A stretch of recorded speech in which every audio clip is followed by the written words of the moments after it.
મારું નામ પઠાણ આદિલ ખાન છે. હું ધોરણ 6 માં અભ્યાસ કરું છું. મારી શાળાનું નામ બાલક પ્રાથમિક કુમાર શાળા છે. મારા શિક્ષકનું નામ નિકેશભાઈ સાહેબ છે. તે અમને તેની ગેમ રમાડે છે. તમે તે શાંતિથી જોજો.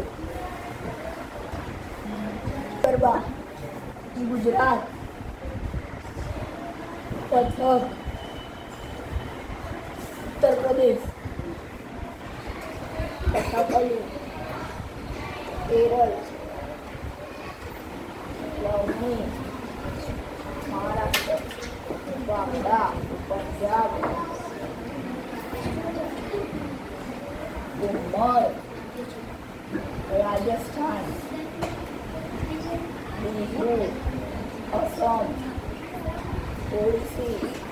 ઓડિશા, ભરતનાટ્યમ, કેરળ.